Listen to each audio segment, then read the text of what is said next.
U.S. House Republicans launch a probe into COVID-19 origins and more, beginning with a letter to Dr. Anthony Fauci. The House Oversight Committee requested information from several people, including the former head of the National Institute of Health. Joining us now, Ambassador, America First Policy Institute Newsmax contributor, retired Gunnery Sergeant, U.S. Marine Corps, Jessie Jane Duff.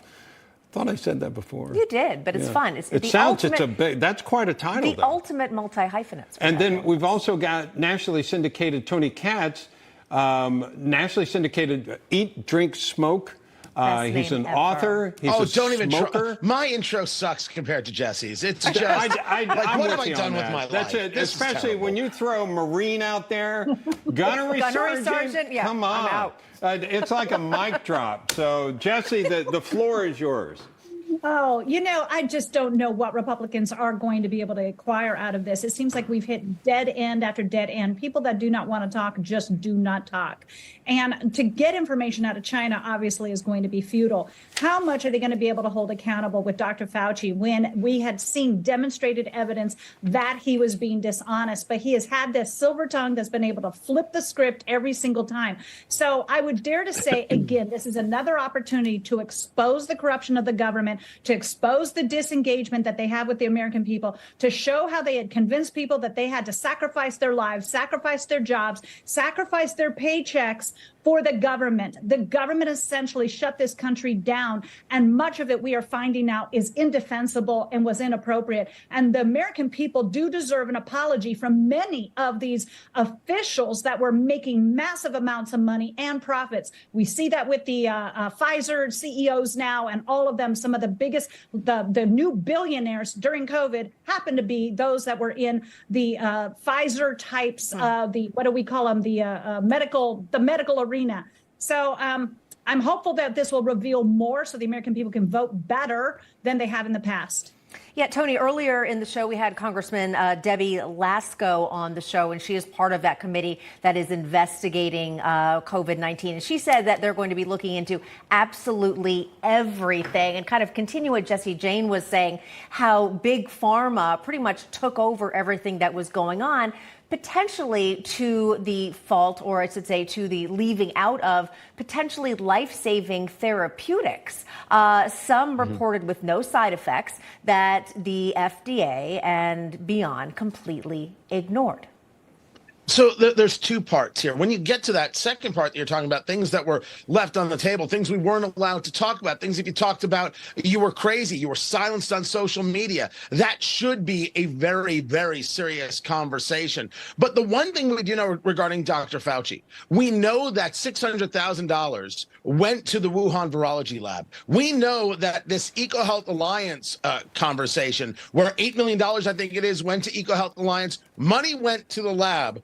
And the question is whether or not that lab was involved in some level of leak of COVID-19. I am one of the people who don't believe that it was weaponized to destroy the world. I believe that as communists do, they are incompetent. They don't have the skills or capacity, and therefore it did leak. But when the Republicans do this, they need to take a page from the January 6th committee. This needs to be prime time. They need to get a showrunner. They need to play this out like it is a multi-part miniseries that you would see on Netflix. And every single time be sharing with America exactly what happened so they know the damage that was done to them. Instead of being rational, we were irrational. Instead of being, decent, we were indecent. And we told other people, including doctors, they weren't allowed to have a say if it wasn't the right say. Play this out. Show America. Get a showrunner, get Hollywood in, make it happen. And yes, there are conservatives in Hollywood.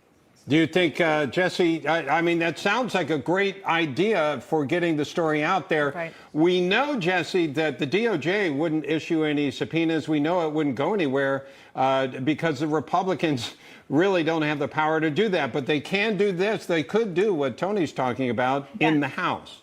Yeah, Tony's 100% right, and I'm glad he touched on that, because that's been in discussions that I've had with my Washington, D.C. circles, that we have to start playing the way the Democrats play. We've always been quote unquote conservative in our presentation, in our mannerism. We have to get much more aggressive so that the messaging resonates with the American people. We have to expose this on a level so that it is being featured in the news stories to a point where you attract the media. One thing about Donald Trump is that even the left was drawn to him because he was newsworthy. He made it interesting. Whether they liked him or not wasn't even the issue. The issue was he was good television. So Republicans have to approach this where here's the exposure, and do not have these do-nothing hearings that end up resulting in nothing, such as what we saw with Trey Gowdy and Benghazi, that ended up in nothing. We have to demonstrate that we know exactly what happened, that why the American people should not trust these Democratic officials that have been appointed by Democratic leaders. And we have to somehow also at the same time pivot to what we will do differently in 2024 so that we can restore the American trust. Because without that trust, our elected officials collapse themselves. All right. Tony Katz of the Tony Katz Show and ambassador of America First Policy Institute, Newsmax contributor, gunnery sergeant, U.S. Marine Corps, Jesse Jane Duff. Rock star. Yeah. You can't compete. I'm sorry I None failed, of us Mom. can. Sorry, Tony. I'm sorry, but you have Mom. that great bourbon book behind you. That's right. That'll do it. I do. The next book is coming. Here's what I want to do one day. We'll have the two of you on. You send Jesse a cigar, and then you all can light up on the air. Will do. I mean, Wait. I'm not promoting Jesse smoke smoking, but cigars? what's that? Does Jesse smoke cigars? oh, absolutely. I'm a Marine. What do you think?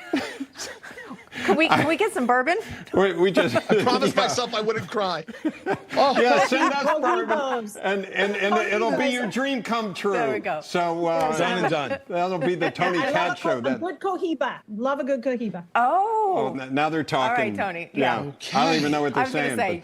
to say, I know what she's saying. Don't worry. I know about it. you do. discuss I amongst know. yourselves. Yes. A torpedo's good too. A torpedo. I like this. Torpedo's the style. Okay. Let us then know. a Yes, cohiba's yes, the it mix. is. Can we go yet? I was like, come on. I Okay, think- yeah. All right. Oh no, this is the whole show. Coming It up is next. a show. It is a show. Coming up.